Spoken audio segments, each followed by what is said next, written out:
Hey everybody, how's it going? Jesus Ramirez here from the Photoshop Training Channel. This is going to be a YouTube live stream and we're going to talk about compositing, and in specific we're going to talk about a personal project that I just completed, which is this Ultimate Spider-Man composite based on the Spider-Man Spider-Verse trailer. Before we get into that, let me just arrange my windows on my second monitor here so that I could see your comments as we're doing this. So let me arrange things here on this monitor. Give me one quick second. All right, so I can see your questions. Hi everybody, hello, hello. I can see that people are starting to say hello. So basically what this is a composite I did for fun. I tend to learn more about compositing and Photoshop in general just by doing things for fun. And I recently watched the Spider-Man Spider-Verse trailer, which is, let me bring it up. I'm not going to play the whole trailer, but I want to give you guys an idea of what I'm talking about. So let me bring it up. I have it here on this window.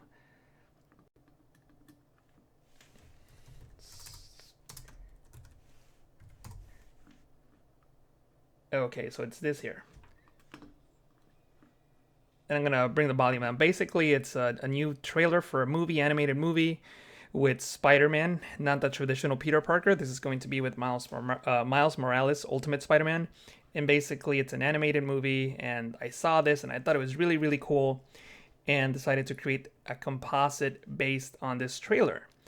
And in specific, I like this scene right here where he jumps off the building and he's falling down, and you can see the colorful New York City buildings behind him, and it slows down and he's, the buildings are in reverse and he's falling up. Camera's turned upside down, and I thought it was really, really cool. And then right before he hits the buildings, of course, he shoots his spider webs and swings away. So I wanted to create a composite sort of based on that, but at the same time I wanted to make it a little more realistic. I wish I would have made this movie with live action actors, but anyway, that's a whole different conversation. So I decided to create that composite there based on the trailer that I just showed you guys. And what we're gonna do in this live video is just show you a couple of the things that I did. I don't have time to create a whole live or even course for something like this. I just finished it last night, and I usually give myself time to just complete something. I wish I could have worked on it more, but I get obsessed with things, so I could work on it for months and not be done. So I just gave myself a couple days, basically the weekend, to make it. So I'm just going to show you a couple of the things that I did to create some of the elements in this composite, and then hopefully those techniques can help you out in your own projects. Let me see where what you guys are saying on the messages. Oh, we got people from Guatemala, Brazil, Pittsburgh, Moscow, Toronto. Awesome. Portugal. And for those of you that don't know, I'm in the San Francisco Bay Area in California. Somebody from Trinidad. Awesome. But anyway, so if you want to see what this composite looks like a full high resolution version of it, you can go onto my Behance page. I think I posted a link in the description of this video down below. If I haven't done so already, I'll do it after it's been recorded and published. But anyway, this is my Behance page. So you can go to behance.net, and my screen name is JR from PTC. So behance.net, JR from PTC, and here it is. This is the latest one, and you can see a high-res version of it. Also, you can see a link to the trailer and some of the stock images that I used, or not some of them, all the stock images that I used to create that composite. And if you like it, just click on that appreciate project button. But anyway, what was I going to show you? Oh, one thing that I guess I'll mention now is that I wanted to post Spider-Man, much like that classic Ultimate Spider-Man cover, which is this one here. So you'll notice that the pose is very similar. It's flipped horizontally, but it's basically the same pose that I post them in that composite. Anyway, let's go into Photoshop now, and this is the final image composite that I made. And let me just open up these groups, and you will see that it's a ton of layers. It's over 250 layers, so it's a whole bunch of layers and layers and layers upon layers upon layers, as you can see. And I'll zoom in so you can see some of the detail. And that's what we're gonna actually, what I'm gonna show you today, how to create this fabric effect on top of an actual photo. So basically what I did is I went to Adobe Stock and found images that I could use to composite him into that pose, and I'll create a new document. I'm just gonna create a new document, or actually no, I'll do it like I did it in the actual composite. So what I did is I found something that I liked, for example his leg, brought that in there, and I'll put it on top of everything.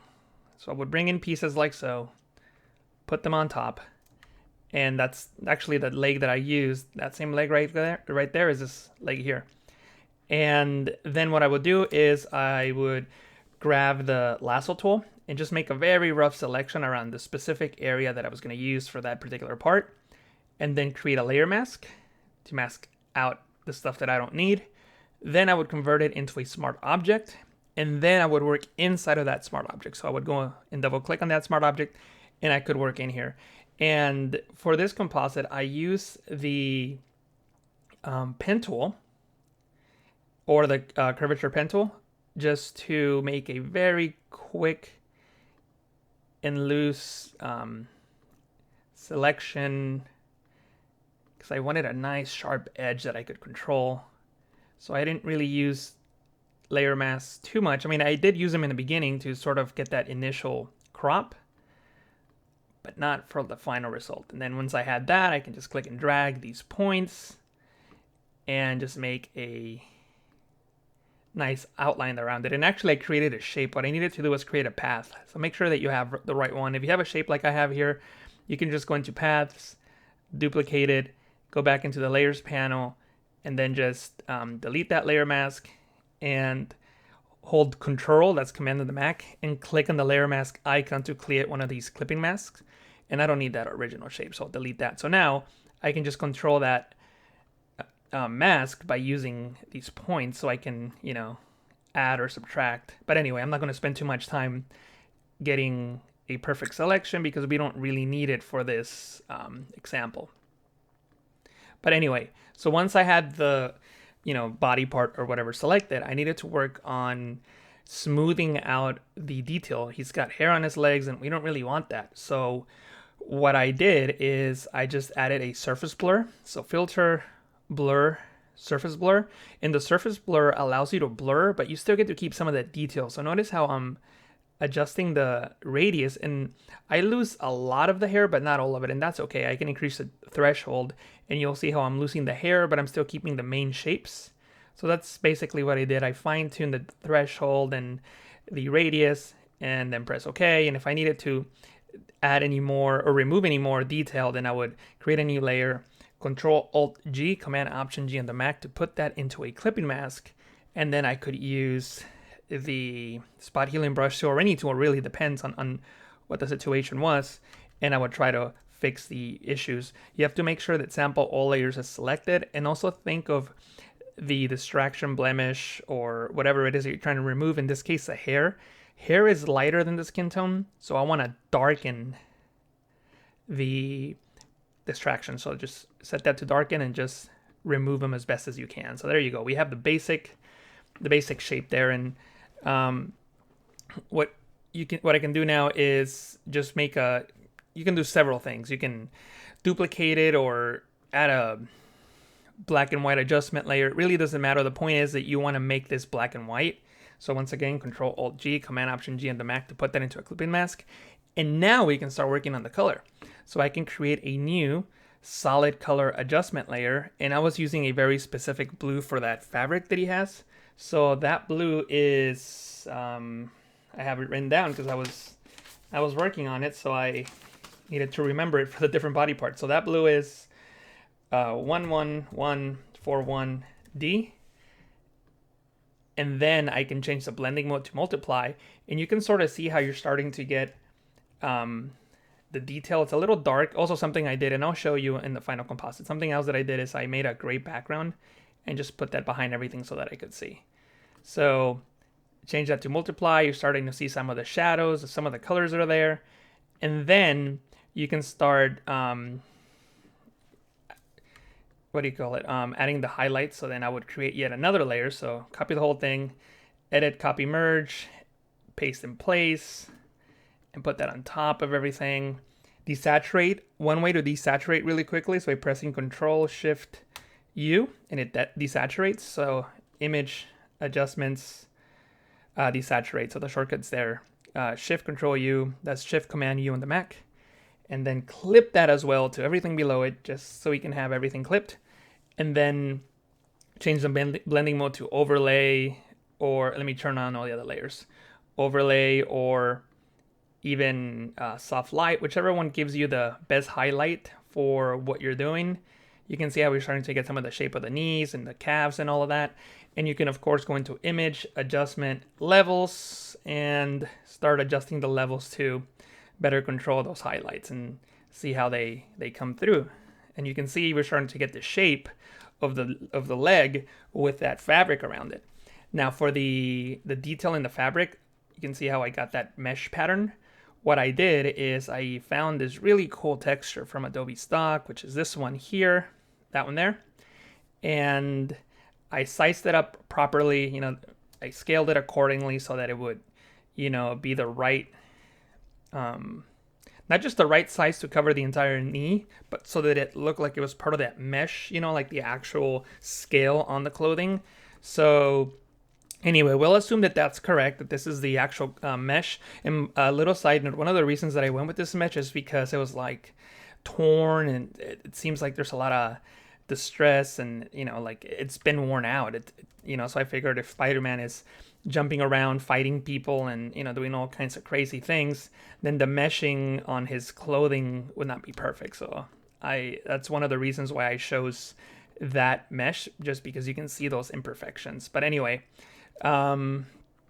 so what I did here is I converted that background layer that I used to black. I changed the color to black, then went into channels, and I just duplicated any one of those channels. It really doesn't matter which one. So I duplicated the blue channel, and that is because I want to use the channel as a selection and use a solid color as the mesh, not the actual photo. So, and the reason I want to do that is so that I can control the color, and you know, it just gives me more control. So hold Control, Command the Mac, click. There's a selection, you just can't see it because the pixels are 50% selected or less. If they're 50% or less, you really can't see the selection, and that's what Photoshop is telling me. I can't see it, but that's okay. So there is a selection active, and what I'm going to do is just disable this layer because we don't need it anymore. Create a new solid color adjustment layer, and notice how the mesh pattern is now being applied to that layer because we had a selection active when we created that layer. So then I could add a color to that mesh, and I have a color pre-selected, which is 1, E, 2, B, 3, E, and is that blue that you see there. Control Alt G, Command Option G on the Mac to put that into a group. It's a little too dark, so I'm going to select the layer mask and go into Image, Adjustment, Levels, and then just increase the level. So see how now it's starting to look more like the mesh that you would see on a pattern of you know, like fabric or something. And then a lot of people don't know this, but with a mask selected, you can actually distort the mask. So you can press Control T, Command T on the Mac, and then go into Warp, and then I can warp that mask to make it seem as if that fabric is going around this leg. So obviously you want to take more time when you're doing this with your own composites, but anyway, you get the idea. So now that it's warped, it sort of seems as if that mesh is just going around his leg. And just accept the changes. And at this point, this is pretty much all I did. Now it's just working with details. So a couple of the things that I did, and I have a Wacom tablet here, but I don't have it connected right now that I'm doing the recording. But you know, if you have one of these things, then it helps you paint easier. For this example, I'm just going to use the mouse. So It won't be as precise, but you can still do it, as you'll see. But anyway, so then at this point you can just create a new layer, Control-Alt-G, Command-Option-G on the Mac to clip it to the layer below it, fill with 50% gray, Shift and Backspace, Shift-Delete, and under Contents you can select 50% gray. And this is a photography technique, dodging and burning to add more shape to like portraits and things like that. We're gonna use it for this leg, so I can change the blending mode to overlay, and with the burn tool I can make some areas darker. And actually, let me increase the exposure a little more to like 50%. I was adjusting the exposure as I was working on the project. But anyway, so you can see how I'm adding shadows to that leg now. And I can better shape the leg. And then I can change over into the dodge tool. And I can add highlights. Calves are here, sort of like that. But anyway, you get the idea. So... and I'll do it with gray just because I think it just helps you see things better. And if it's too strong, you can always bring down the opacity. And something else that I did that I just remember that I didn't do before is if you look at the actual composite, you can kind of see that there's this detail in between the mesh. What I did there was simply add a new layer, blank layer right here, right under the mesh, and then fill it with any color, well, not any color, either black or white, and make sure that black and white are your foreground and background colors, and go into Filter, Noise, Add Noise,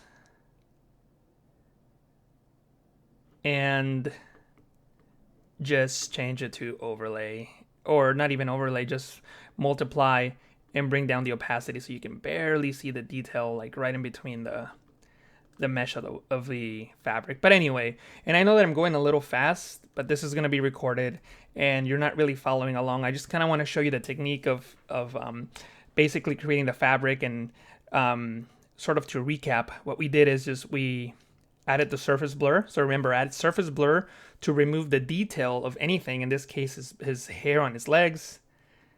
But we still keep the main shapes and the main shadows.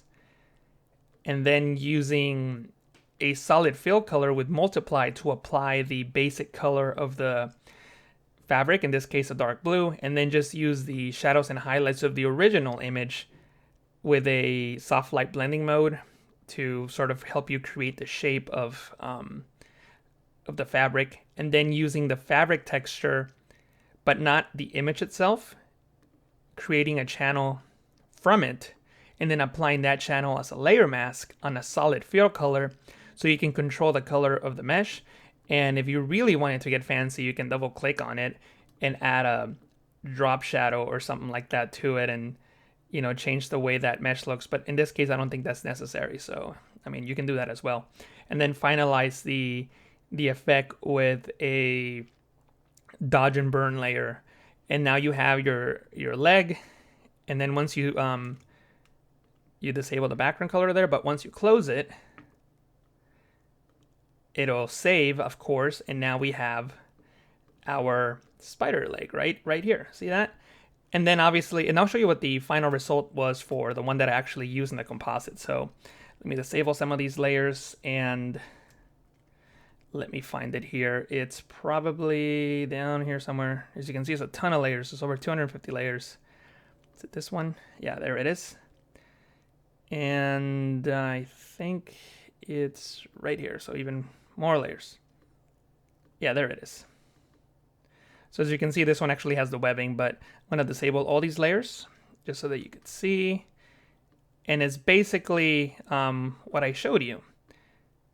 See, we have the leg with the blur, the black and white, and the color overlay, the noise layer, and more stuff on here.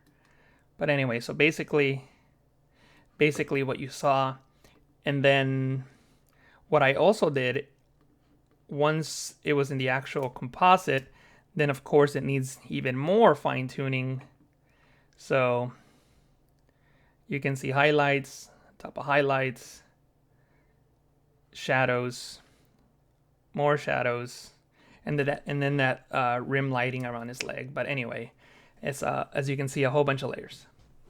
And I haven't been looking at the live chat. So let me know if you have any questions. And again, I know this was a little fast and might be a little advanced for some of you, but I figure that you guys might be interested in knowing how they were created. And feel free to ask anything about the composite that you like. I'll try to answer it. Obviously, I can't really redo the whole thing in front of you now, since it took a lot of time for me to do. Basically a whole weekend, started Friday, just finished last night. So it's probably, I don't know, 20 or so hours worth of work, maybe less, who knows. But anyways, a question from, and I'm sorry if I mispronounce your name, Toyaki, I think the name is. How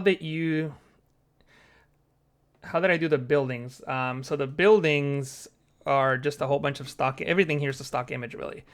So the buildings are here, and I'll show you what the original image is. So this is the sky, and this is the side of that you'll see on the actual composite. It's on the left side, and then that image of New York City. And this building here on the left is on the right on the actual composite. So anyway, so I'll show you how those were put together. But basically, you have this group here called New York City. Oh, and by the way, I have these black bars because this is actually the dimensions of the composite that I wanted. But I wanted to give myself extra room in case I needed to, fit it like on a social media post or something, so it wasn't too long. Sometimes you need more on the top and the bottom, so I included that extra content just in case I needed it. But that's why that's there. But anyway, so I'll remove that so you can see the entire composite, and basically the buildings were put together like so. When I'm moving things accidentally here, so let me just disable that so you can see. So that's one image. It's another one. I needed filler there at the bottom. And that's the sky, and that's one building, and that's another building. I was gonna add all these neon signs all over the city, but again, I didn't want to spend too much time on it. I always give myself, whatever amount of time I decide for whatever personal project, because as I said, I could spend months on something and it's not good. In the real world, when you have an art director or boss or whatever, a client, you never have an ultimate amount of time. So I always try to give myself a deadline, so to speak. Otherwise, I will never do anything but work on fun stuff. But anyway, and then I added this selective color adjustment layer to add this color grade, that movie look effect. And if you haven't seen my tutorial on that, just on my YouTube channel, just search for cinematic color grading, and you'll see how you get this cool movie look using, in this case, a selective color adjustment layer, but you can use curves or a number of other things. And then I added a couple purple highlights here and there, so you see how there's purple here, purple up here, just because the trailer that I showed you in the beginning had a lot of purple, so kind of incorporating that on there. And then there's a vibrance adjustment layer, and two things that are very important. Number one is I always recommend people to create a black and white adjustment layer. See how I just made one on there? And that is so that I could change the luminosity of the building so that they all match. Watch what happens when I disable this curves adjustment layer. See how bright that building is? Well, if I disable the black and white adjustment layer, that's originally how bright the original building was. So if I create a black and white adjustment layer and then use curves to match, or it could be anything, but I use curves in this case to match that luminosity, then everything looks much better. So if you can get things to look good in black and white, then they'll look good with color. And I think I did that for all of them. So let me see this one here. Yeah, so you can see how it's just a little bit brighter originally, and then the city as well. So I had to match the luminance of all the images. And also something that is very important, and I don't know if I kept that guide, but I had I use guides for a whole bunch of different reasons, but in this case, it looks like I deleted the one that I was going to show you. But everything needs to be in perspective. The last tutorial that I published was all about perspective, and you should watch that if you're interested in compositing. But basically, anything that when you're compositing and you want things to look real, everything needs to be in perspective. So where does the ground plane meet the sky? Well, we have a ground plane here, which is the buildings, and we have the sky, which is obviously the sky, and all the converging lines need to meet up at that horizon line. So if you were to follow the lines on these buildings, they would all meet up at that horizon line. So even though, it's flipped upside down and it's sort of, rotated a little bit for, I don't know, 10, 15 degrees, everything still ends up on that horizon line. So there's still perspective on this weird composite. So always think about perspective. So yeah, watch that tutorial if you haven't yet. It's the last one that I published. Let me see if you guys have any questions. How did I make the mask? Yeah, so the mask was basically the same, really. I'll show you what the actual mask looked like. And for those of you that have been watching from the beginning, I used a Miles Morales. I wanted him to have that same pose from that classic comic book, so I found a picture online and I tried to duplicate it as best as I could with the images that I found. So it's a very similar pose. But anyway, that's why he's posing that way. So the question was about the mask. So the mask, let me see if I can, oh, here it is, mask. So the mask is basically same as the leg, but let me disable all these layers. So let me show you what the actual stock image looks like. So that's the stock image right there, Adobe stock image. And let me see. So what do I have? Oh, these eyes. Anyway, so as you can see, it's the same idea, really. So I use the black and white technique that I told you about, and then I added that fabric color, highlights and shadows, and this one has a surface blur on it. So I did the surface blur afterwards in this case, which really doesn't matter, to be honest, but you can either do the surface blur in the beginning or do it afterwards, but whatever. So then I added that noise layer, that webbing layer, and then I started adding these paths, which are the webbing on his face. And then I also added a similar highlights and shadows as to what it had originally. Dodge and burn layer. Another highlight layer for the webbing. And the eyes were just simply shapes. They're vector shapes. So it's just it's a vector shape. There it is. That's what it looks like. And it's got a layer style. And then I added a layer mask to cut a hole in it. Then I added another vector shape inside of that hole, and then I added a photo or like one of the stock images of the buildings for the reflection. So I'll show you what that looks like. So that's it at 100% right there. So 100%. So I just brought down the opacity and just clipped it to the layer below it, and it creates that reflection effect. And what else do I have here? Oh, I wanted to add just some detail to the eye, so just added that noise layer. And then if you watch the trailer, they have a close-up of his eye, and you can see that he's got this purple outline around his eye, so that's what that is.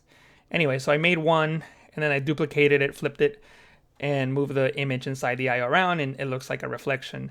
And let me just save. I won't save it just because I might have changed something, but anyway, that's what it looks like inside the composite.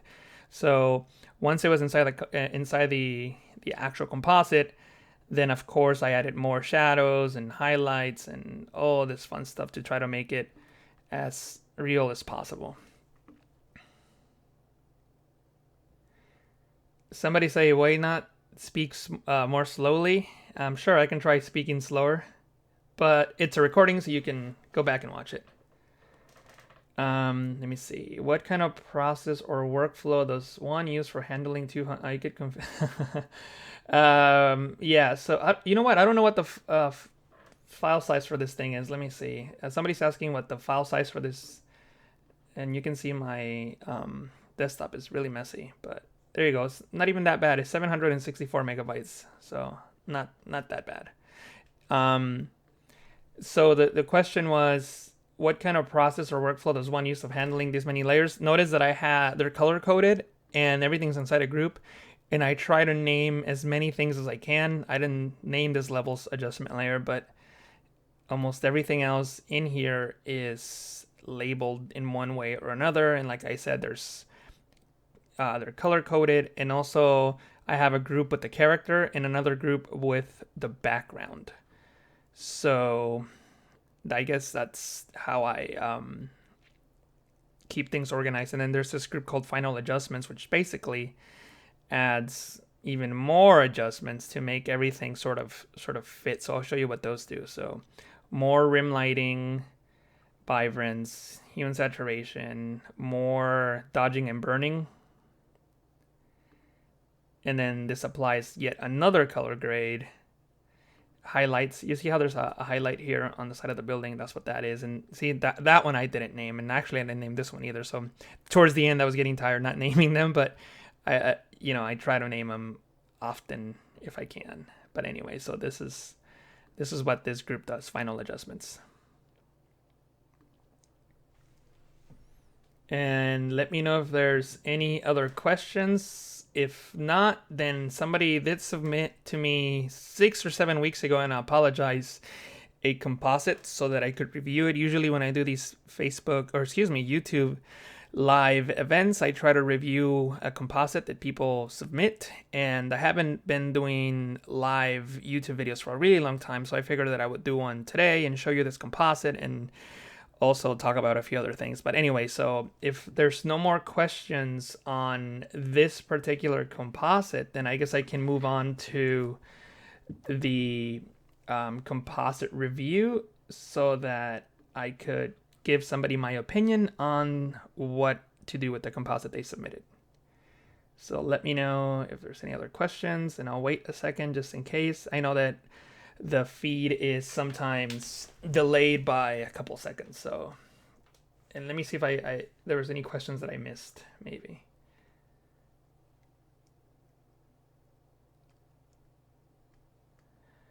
All right, looks like there's no questions. So I'm going to move on to the composite that somebody submitted. And you know what? Let me get the person's names, because what did I export this as a JPEG.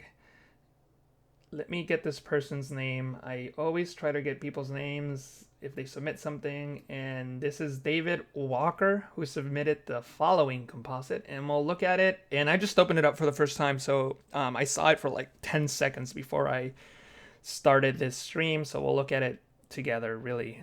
So this is the composite they submitted, and they actually submitted a PSD, which is great because I get to see what they did and how they did it. So it looks like this is the background of a empty garage. Then they added this grungy looking interior of, I'm not really sure what that is, but anyway, it's another building type of thing. And then they added this car, something called car copy, which looks like, let me see what's in here. Oh, it looks like they added a lens flare for like the sun or light source, and then yellow for the car. And let me see what else they did here. Oh, they added a light for the car, so there's a light on the headlight, and then curves to give contrast to everything. And I'm not really sure what this layer is doing. I guess it's adding more lighting there. And then there's this robot, and there's a top half of the robot, and the robot has highlights from the light source, which is cool, and then yet another curves adjustment layer. Cool. So this is what this person submitted, and I guess the first thing that I, right off the bat, sort of what I was talking about earlier, and I always talk about this because it's so important. If you decide that this is going to be the background for your composite, then right away you need to know where the converging lines are. So basically, where the converging lines meet. So basically, you just follow all the converging lines and see where they meet. And I can already tell it's going to be right here. So from this point, you can see that all the converging lines meet at that point. See that? See how all the converging lines, all these converging lines are meeting at this point. So that means that our horizon line is right there. So I'm going to press Control R, Command R on the Mac. This is a guide, and I'm just going to drop it right there. So basically, I mean, it's not 100% perfect, but close enough. So that's where our horizon line is, and that's where the ground plane meets the sky. And that's the most important thing about anything that you do when you're compositing, because everything needs to match that horizon line in order for it to be realistic. So we have this building here. So I'm almost willing to bet that the converging lines, I don't know, well, let's see. Let's see if the converging lines meet, where they meet. So I'm going to follow that right there. follow this one here, and actually it's not that bad. It's fairly close, not too bad. You can probably get away with that. Yeah, so it's not too bad. But anyway, if you want it to be perfect, you don't have to be, but then you would have to just move this up a little bit, or distort it in some way so that it works. But to be honest, in this case, it's negligible, so you can get away with it. But I'm going to move it up just a little bit. Same thing goes for the car. Let me see if we can actually see the background of the car, and we can't. Can't see the background, so I don't know where it originally was. So I would have to do the same thing. I would have to make sure that all the converging lines of this car meet at some sort of vanishing point. I can already tell the perspective of the car is going to be off. So what I would need to do is just move the car up so that it matches the perspective, or distort the car in some way. So maybe place it there. And just make sure that everything's in perspective. So once everything's in perspective, you can worry about scaling and all that other fun stuff. Let's see. And then he's got this light source, which is cool. I probably wouldn't make it like this, to be honest, but you know, it works. And then he's got this lighting, and I think it just looks the reason that things don't look like they match is sort of like in my Spider-Man composite. If you notice, at the very, very top, I have a black and white adjustment layer. So try to make sure that all the luminance values match. So I think that might be what the problem is. I think that the luminance values are all over the place, which is why this is not looking as good as it could. So make a black and white adjustment layer on top of everything, and see how this is so much brighter than the background, and then the car's got so much contrast as well. So I'll try to fix it really quick, see what it looks like. Just clip it to the layer below it, and then just maybe brighten the darks a little bit, and the highlights, make them a little bit darker. And this building thing is way too bright, I think, so maybe darken that up a little bit by giving it more contrast. But anyway, see how the grays here need to be similar, because they're in the same, theoretically, you know, like if this is supposed to be the same building. So I would try to make those grays as close to each other as possible. And so that was before, that's after, starting to look more like it should. But anyway, so you just gotta make sure that all the luminance values match. And then, oh, I see, there's something that happened here just because I was moving things around. Whoops, we're gonna have to forget about that one. But anyway, so once everything matches, another trick that I like using for things to, you know, make it seem like they're part of the same thing, and you saw it in the Spider-Man thing, is use just a selective color adjustment layer. And you don't have to add a strong color grade, but if you start just adding the same color, maybe like blue to the shadows and cyan to the shadows, and by the way, I have neutral selected, but let me add blacks here. So add cyan and reduce yellow. Just give the same color. It doesn't have to be those colors, but just make sure that everything has a cohesive color so that it looks more realistic. And then at the very, very end, usually what I do is I press Control Alt Shift E. That's Command Option Shift E on the Mac for merging and copying all the layers and together into a new layer. And then just add a filter, camera raw filter, and I like to just add grain. Just a little bit of grain, just to make everything more cohesive. So see how we have grain on the robot, so it doesn't look too smooth. Everything sort of, and I probably added too much grain, but I was trying to be obvious with that effect. But anyway, so usually that's what I do. And I would say the biggest thing on this composite as well, besides the things that I've already mentioned, is that I would work a little more on the masking. And I'm not really sure. I guess these are two different. Let me see. Yeah, I'm not sure why they chose to go with 2 layers, unless it looks like. Let me see. One is vivid light. Yeah, so I'm not really sure why they went with 2 layers. Maybe to create that effect. Maybe that was intentional. I don't know.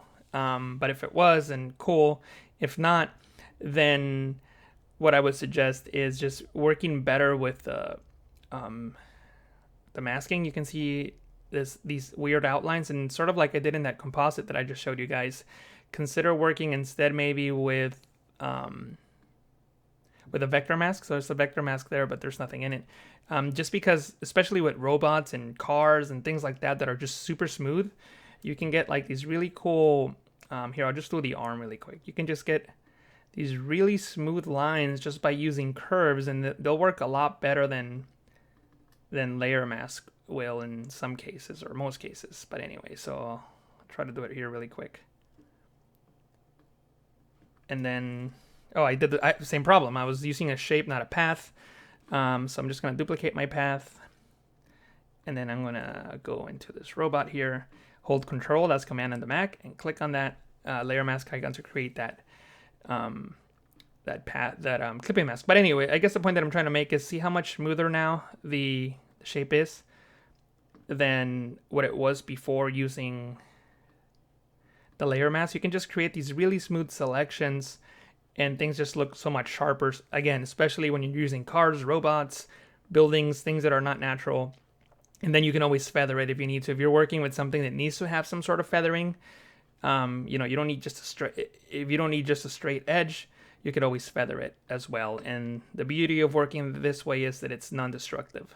So you can always come back and adjust the shape of your robot in the feathering. So I recommend using that in certain situations. As I mentioned in this composite, I think I used it on all the body parts, if I'm not mistaken. So watch, I'm going to pick one that I didn't use that technique. So let me see. What did I use for his hand? Let's see. I don't remember what I did for his hand, and I don't even remember where his... Oh, yeah. And I misspelled hand, but there it is. Okay, so in this case, yeah, see, I picked the one that wasn't a clipping mask. In this case, I was using a layer mask, but in some cases, I used, as you saw with the leg earlier, I used a... what do you call it? I used a layer mask in this example, but I was saying that in some cases I used a vector mask. But anyway, let me see if you guys have any questions. All right. Well, I think that's it for the composite review. And yeah, I mean, overall, they did a good job. Just fixed a couple of things that I mentioned, just lighting perspective. And some things are too bright, some things are too dark. And just make sure that the contrast matches. Also, I'm noticing this now, the darkest, black or the darkest color in the background is not the same as the darkest color in the foreground. And again, depending on where the setting is, that may be okay. In this case, it's not. But just work on those things, and I'll do a revert F12 to bring back what they had originally. So this was a composite, and yeah, so just too much contrast on the car. Work on the lighting a little bit, and then just always finish with something that makes everything more cohesive. I suggest using color. So once again, selective color, and then just add whatever color you want to the shadows. And it doesn't have to be extreme. It could just be just a hint of it, just so that it appears as if everything is in the same scene. And thank you for sending that in. And that was, once again, what was this person's name? I believe it was... Oh man, I just had it and I lost it. So sorry for forgetting your name, and I don't want to forget it because I want to give you credit. And thank you for sending it in. So that was sent by David Walker. So thank you much for sending that in, and sorry it took me so long to review it. I hadn't done a live video in a while. A couple other things I want to mention before we go is, first of all, thank you so much for all your support this year. I've been extremely lucky and grateful that I've gotten to go pretty much all over the world and teach and talk. I've had presentations in Latin America, Mexico City. I did Australia. I've been all over the US. I just got back from New York, which got me sick. The first day that I was there, I think the first day that it snowed there. So it was a little too cold for me. So I got sick. So I was there doing workshops for Microsoft. And thank you for the subscribers for this YouTube channel that came. There's a couple of you that told me that saw my newsletter and made that workshop. So thank you so much for showing up at Microsoft where we had the workshops. And I don't have too many big events planned for next year. I only have two: Creative Pro in May and Photoshop World in, I believe it's in June, but you can look those up, where I'll be talking about compositing. I have more tutorials coming up for you guys. I haven't done one in about 2 weeks, but again, been busy traveling, and then, you know, the holidays are here, so been busy with that. Let me know if you have any questions, comments, or anything before I let you go. While I wait for those, I just want to quickly plug a couple things. So number one is, and I have all this stuff here, so let me see, where is, I had everything ready to roll, but I guess I don't. Here it is. So a couple things I want to plug: my Behance page. This is where I post all my projects, including the composite that you saw today. So if you want to see like a full high resolution version of that, this is where you would come and check it out. I believe there's a link for it in the description. If not, I'll put it in soon. And these are all the stock images that I used. And leave me a comment. Click on that appreciate project button. Also, if you're on Instagram, please follow me on Instagram. JR from PTC is my handle, and there's that Spider-Man again. And by the way, I was at Adobe headquarters in San Jose last Thursday? I don't remember when, but it was last week.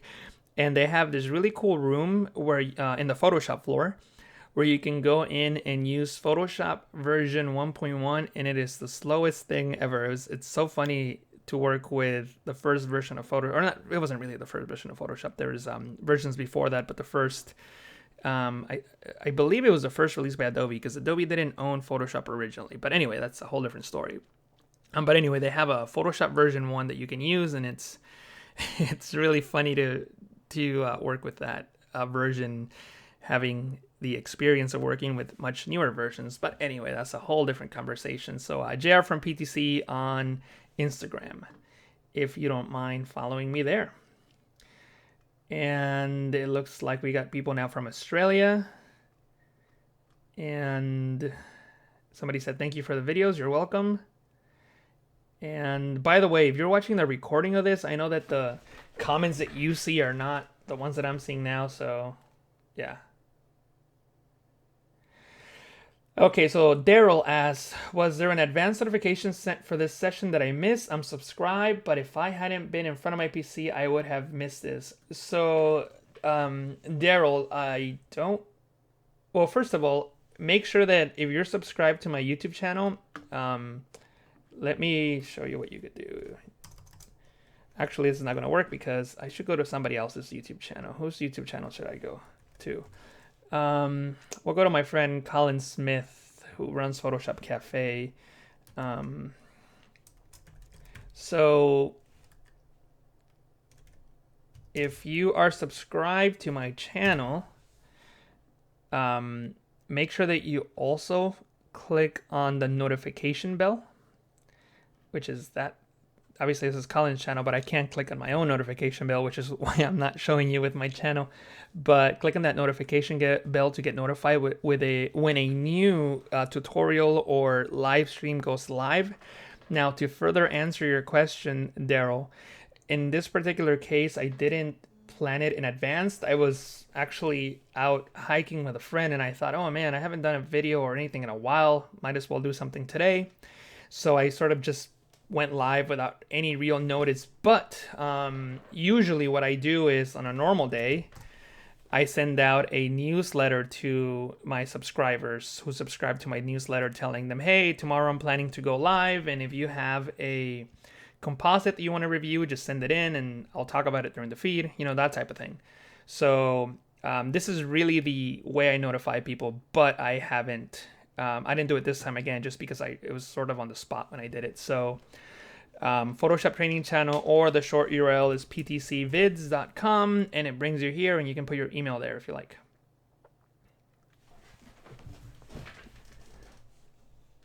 But I'm glad that you were sitting in front of your computer and that you made it. And also, again, for the people that watch the recording, if you don't know what I'm talking about when I'm reading the comments, it's because you can't see them only when you're live. But see, there they are. These are the comments that people have been leaving behind as we're live, but you won't be able to see those in the recording. Alexis says, gracias por los tips. Thank you for the tips. That reminds me, Alexis, thank you. So Alexis left me a comment in Spanish, and I have a YouTube channel in Spanish now. So it's Videos PTC, which is basically the English version of the tutorials. So I will always do them in English first, and then just the ones that are either really popular or, you know, I don't know. Sometimes I just translate some just because I like them, even though they're not popular. But anyway, I translate a lot of tutorials, not all of them, and you can watch them in Spanish. So Videos PTC is the Spanish version of the Photoshop training channel.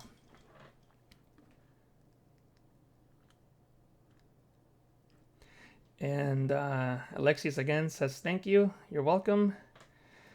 And somebody left me a comment in a language I don't understand, so I can't answer that comment.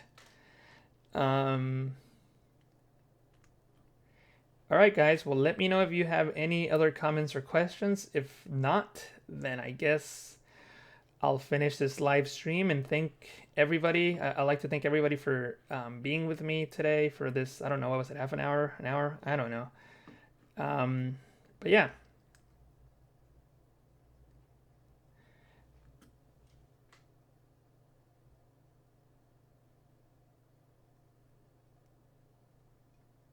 Okay, we're getting some questions here. It says, Cassandra, hello everyone. I'm just tuning in. So glad. Have I gone over blending using the gradient tool? I'm not exactly sure what you mean by that, but I'm guessing you mean, you know, we have, in this case, we have this composite here, and obviously this is not going to be the best example, but I'm assuming that person's talking about having a layer mask with a layer or group, and then using the gradient tool to blend. So the gradient tool allows you to create a gradient using whatever color that you like. Obviously, if you go with black and white on a layer mask, then you'll create a blend. So I don't know if that's what you're referring to, but no, I haven't gone through that. I don't have any specific example to show or images, but I mean, that is just basically the gist of it. You have a layer mask and you use a gradient tool with black and white. And if you hold Alt Option on the Mac and click on the layer mask, you can actually see what it looks like. So see how I'm going from black to white. White reveals, black conceals. So in this case, you can see that black is right here. And if I hold Alt Option on the Mac again and click, you'll see that Spider-Man now is going to be hidden from that area. So I'm guessing that this is what you were talking about, Cassandra. Let's see. Sorry, I was... okay, so somebody said, sorry, I was late to the webinar. You may have made a statement regarding finding the horizon and using this to place objects so that the perspective is correct. Is this correct? Yes, it is. And I'm not going to go through it again, but basically, if you go into my YouTube channel, my latest tutorial was on that. So let me find my YouTube channel so that I could show you. So if you just go to the Photoshop training channel, the last tutorial that I recorded and published was that one, how to use perspective and vanishing points to create amazing composites in Photoshop. And that answers your question in a lot more detail. But yes, find the horizon line and use that to place things in perspective.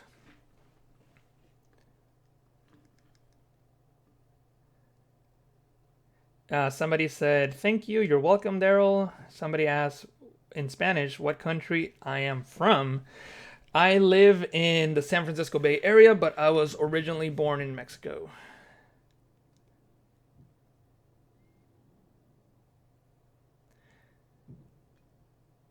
Yes, Noor, I believe is a person's name. Noor said he left a comment in Arabic, which I don't speak Arabic, so yes. Oh, somebody said it means hello. Oh, okay, cool. Hello. Okay, cool. And okay, you're welcome, Cassandra. And I guess I can put some of the comments here because when you're watching the recording and I'm just reading, people won't know what I'm talking about. So yeah. So somebody left that comment and I said, I don't know what that means. And then they said, oh, it means hello. So hello.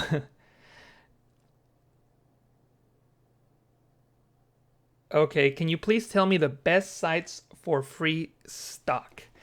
You know what? I don't know any sites for free stock. All the work that I do is um, professional, and I need to make sure that the images that I use for stock images are 100% royalty free, that there's not going to be any issues. So I prefer Adobe Stock because it connects well with the Creative Cloud apps, but there's others. iStock Photo and a whole bunch of other stuff, but they're not free. Just for my purposes, I have to make sure that everything is legit. So I don't usually use free stock websites. So I unfortunately I don't have anything to tell you. However, I do have a free, sort of free resource for you if you are a member of the Creative Cloud. Unfortunately, this doesn't work for the photography plan. So sorry, photography plan users, but this will not work for you. But if you are a member of the Creative Cloud, you can open up your Creative Cloud app, and I'm opening mine up. Give me a second. You can open up your Creative Cloud app, and you can go into Assets, and there's something called Market where you can download all these things for free. So you can download vectors, icons, patterns, or brushes. So maybe for this composite, I can select the brush, and I can, maybe look for like, I don't know, like a smoke brush. So I can type smoke, and in categories, I'm going to go back into brushes. So see how there's these smoke brushes that I could use? So then I could say, oh, this one looks cool. Maybe I'll use that one for my composite. I can click on this icon. I have a library called Miles, which is where I was downloading all the assets for my Spider-Man composite because, his name is Miles Morales. So I can click on Miles, and it's going to download that brush onto my Creative Cloud app. And here it is. You see how it's downloading here? So it's downloading, and there it is. If I double click on it, it's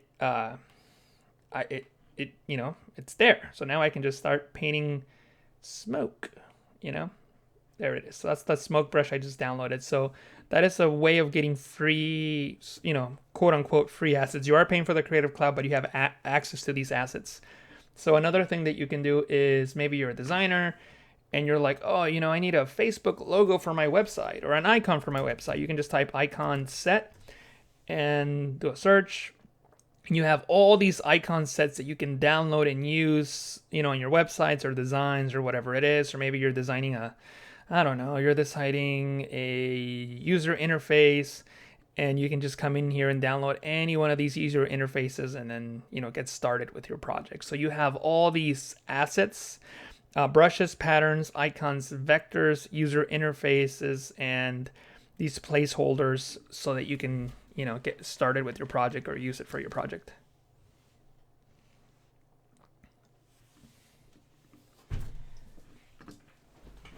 So yeah, these are not, like I said, not 100% free. You do have to be a member of the Creative Cloud, not the photography plan, but you do have access to all these free stuff.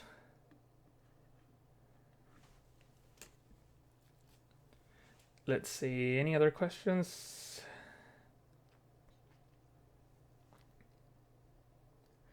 Lynn, I see a question from Lynn Smith. Explain horizon lines again. I really would recommend watching that video, the last one that I published, just because it's more concise and I just do a much better job. But basically, what it means is you find where all the converging lines of a image are meet. Like in this case, they meet right there, right on the horizon line. See that? All these lines meet there, and that's where the ground plane meets the sky. So this line right here is my horizon line. This is a ground plane. This is a sky. Obviously, that's where it meets. And all the lines that converge meet, right on that line. So that's basically the gist of perspective. So in this case, I made sure that all the converging lines in the scene met somewhere on the horizon line. Let's see. Thank you. SD82 said, love the channel. Thank you very much. Cheers from Portugal. Hi. John Miller said, excellent, thanks. You're welcome, John. You're welcome, Diana. All right, guys. So I'm not seeing any more new questions coming up. So if that's it, I'll let you guys go and have a good night or a good morning, depending on where in the world you are. I am in the San Francisco Bay Area, and it's currently 5:30. So it's actually I don't know who here knows this, but I'm a big time soccer player. I grew up playing soccer. I play soccer as much as I can still, even at my advanced age. And actually, what I'm trying to do is get into my Instagram page. But I do play soccer or football, as is known everywhere else. And for some reason, this is not loading. But what I want to show you is that my soccer team plays tonight. So I'm going to be playing soccer tonight. So that's where I'm going like 45 minutes from now. And again, subscribe to my Instagram, JR from PTC.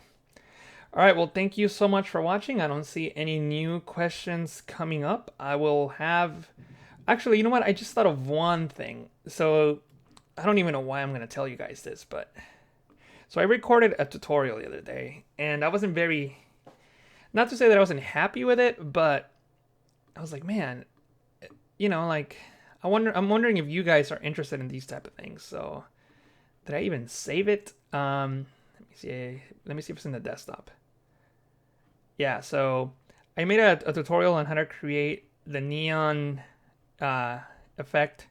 Let me know in the comments if you're interested, and then I'll release it, because I recorded it. But then I thought, I don't know if you guys are interested in photography or, you know, like graphic design stuff, or what you guys are interested in. I probably will release it, just because, you know, I spent the time recording it and, you know, putting it together.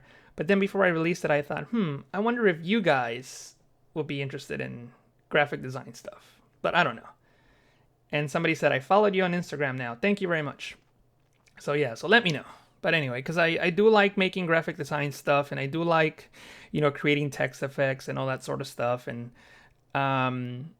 you know, I just don't know if you guys would be interested in that stuff, because I want to make stuff that you guys want. But at the same time, sometimes I, you know, just want to make things just because I like making them, like, you know, this type of effect. And, you know, the difference between the way that I make things and the way that other people make things, you know, sometimes it's worth showing the differences. But, you know, this is really a layer style tutorial. But anyway, somebody said, are you kidding me? Publish it. Yeah, so yeah, so this is going to be some behind the scenes stuff. I never really talked to anyone about this, because, you know, who am I going to talk to about this stuff? But I have these are the folders that I have that contain all the stuff that I do for the Photoshop training channel. These are all the tutorials. So in 2017, I recorded more tutorials than any other year. So look at this. 2017, I started with tutorial number 99, and I'm at 144, which is the perspective compositing. And if you compare that to other years, like 2014, look at that. I only did, like, how many is that? 1, 2, 3. Yeah, not even 10. Yeah, 11. 1, 2, 3, 4, 5, 6, 7, 8, 9, 10. The 10s. But whatever. The point is that I've been recording so many more tutorials now than any other year. So I was just noticing that. And then I started getting freaked out, thinking, man, maybe I'm publishing too much stuff that you guys don't want to see. But anyway. So I hope that you want to see more graphic design stuff, because that's, you know, that's really fun for me. And also, I hope that you like this Spider-Man composite. And I wish I could talk more about it, but I basically showed you the biggest techniques there, which is creating the what do you call it, the fabric on his skin, on his body. All right, everybody. Well, thank you so much. Jeremy says, thanks for the tips. You're welcome. But yeah, thank you so much. And I will publish that neon tutorial, I guess, tomorrow. Like I said, I'm about to leave like in 45 minutes, and I don't have time to publish it, and I'll do all of that. But yeah. All right. But yeah, thank you so much. And I will talk to you guys again next time. And have a good night, good morning. Bye.